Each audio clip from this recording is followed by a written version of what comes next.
What's up, gang? Jason here for the love of tractors doing another review, and this one was by request. So this is the John Deere Authentics number 1 John Deere 8530. I guess I said John Deere twice there, so and I've got it hooked to this this Kuhn accelerator, which I'm also going to do a review on. But for right now, we're going to just get that out of the way, and we'll do a review on it down the road. So anyway, 8530 number 1 Authentics Precision. This is where the Authentics line started. It was a bit controversial. It's still a little bit controversial, and it's still a pretty sweet toy. So let's talk tractors, y'all.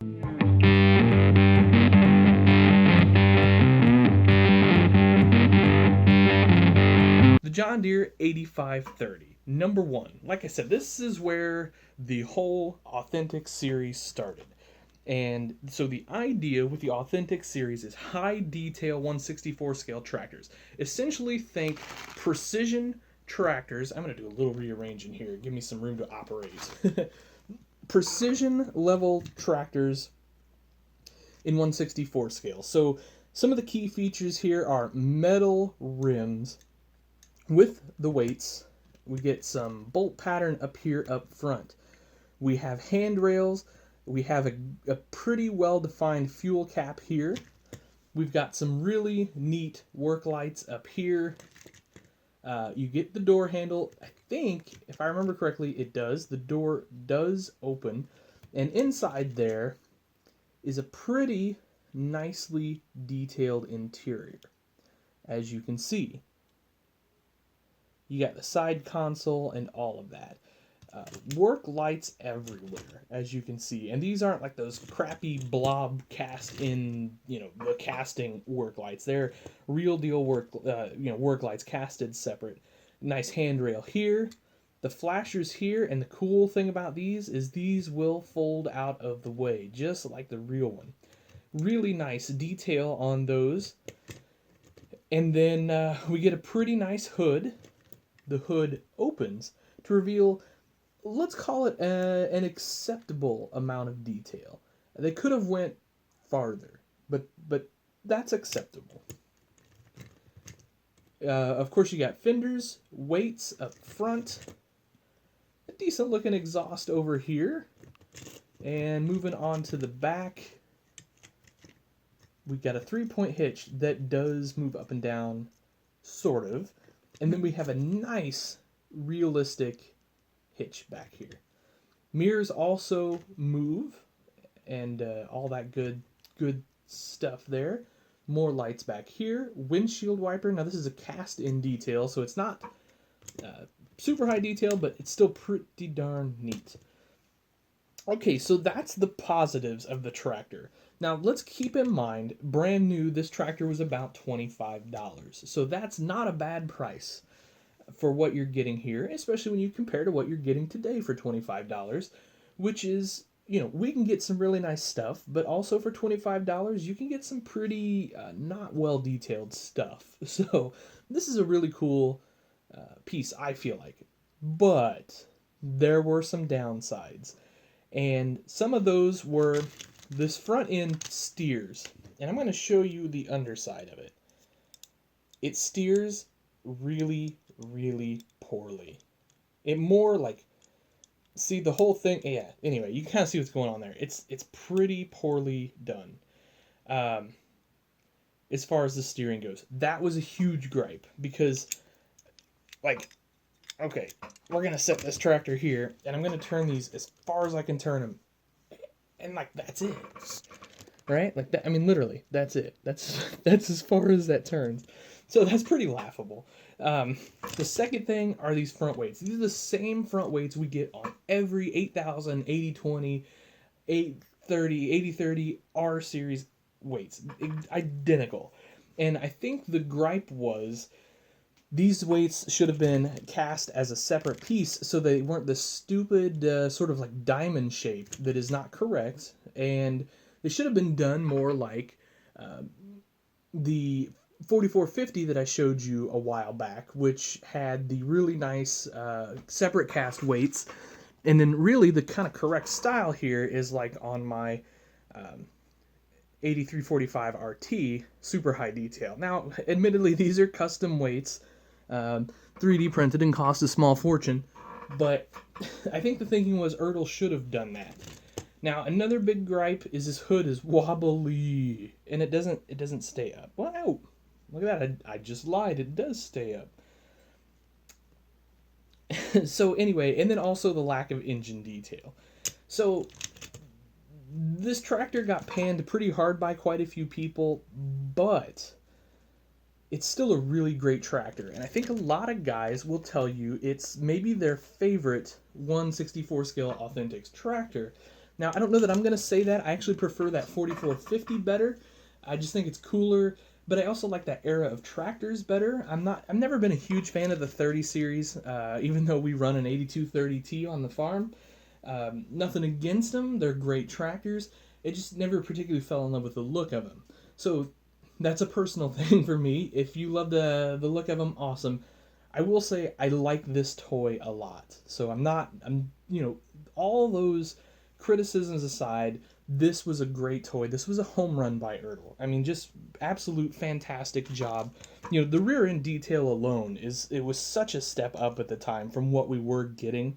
How can you not like it? And plus the work lights and all that stuff. It's just really, really excellent job there. So I guess that leaves us with the collector's score. So our new collector's score. So value. Now when this was brand new, and I'm unsure how to define if we're going with brand new or current value. Brand new, this was like $25, and some people thought that was a lot of money, and it really was for a 1/64 scale toy. It really still is for a 1/64 scale toy. But this is well detailed. There's a lot of parts. There's a lot of new casting and all of that. So I'm going with a 7 on value. I think it's a good value. I don't think it's a great value, but it's up there for sure. Collectability. So now here is where we want to focus in on current value. Today, these will run around $40. Now, there was a time a year or two ago where these were $80 to $100. So I think those got inflated quite a bit. And now they're kind of back down to reality. I think $40 to $50 is probably where these are going to hover for a while. And I do think they'll slowly creep up because these are fairly collectible. So collectability, I'm also going to go with a 7. And I also want to say another reason I'm doing that 7 is this is the first Authentic, which I said earlier. And I think that's important. And I think it's in a way it's a pioneer of the series. So, this started something. So I think it's collectible. Detail? Well, okay, so we would have loved to have seen a better engine detail. We would have loved to have seen better weights. And we would have loved to have seen this steer better. Other than that, though, as far as a big manufacturer, out of the factory toy, this was a home run. So I'm going to go with another solid 7 on my detail there. Quality is top notch. You'll notice none of these wheels have faded. It's pretty durable. I mean, you can play with this fairly reasonably hard. I mean, you don't want to go sit and yanking on them or anything like that. But in general, it's really well put together. And I think quality is a solid 8 here. Rarity, well, so I talked about that price in price, the spike in price, if you will, that we had a few years back on these. And there was sort of this false sense of rarity because of that. But truthfully, these are out there if you want them. I just did a quick eBay search. There's several listed on eBay for around $40. A lot of the big toy makers or toy sales places, they still have these in stock as well. And your favorite farm toy dealer will too. So they're not particularly rare. So I'm going to go with a 5 on rarity. So with that said, doing some quick math here, that gives us, I think, a collector's score of 34. So that's a pretty solid score. I think most tractors, common tractors if you will, are going to end up in that 30 to 40 range. It'll be interesting when we get, 20 or 30 of these put together to see where they go. But I think that's what we're going to get here. I think that's where we're going to end up. So I think this is a really good, solid collector tractor. And particularly if you're a John Deere fan, or if you're new to 1/64 scale collecting and maybe you want to kind of step out of the kind of entry level, which would be your sort of stock items, maybe the shelf version of this tractor, like just a regular 8530, and you kind of want to get into a little more detail. I think this is a great place to start, and like I said, this is number one. I think there's some room for price growth here in the future, so I don't ever expect them to be a super rare $1,000 toy. Now, if you have the chaser version of this that's silver, you may have something there. But I think the green version, I'd be shocked if we ever see it up around $100 again, anytime soon. Certainly within the next 5 to 10 years, I'd be shocked to see that. But you never know. And it's a great toy either way. So whether you were lucky like me and got it for $25 when it was brand new, or whether you need to go out now and get one for $40, I don't think you're going to get hurt. I'd do it. So, great toy. Overall collector score, 34. I guess that's about all to say to that. If you have any suggestions for reviews you'd like to see me do on some older tractors, a few years old or older, put them down below in the comments. I always like to hear what you guys say. And as always, I really appreciate you liking and sharing and subscribing and watching. You kind of keep me going with that. It feeds my ego a little bit. So, all right, guys, I hope you have yourselves a wonderful night. Happy tractor hunting. Catch you later.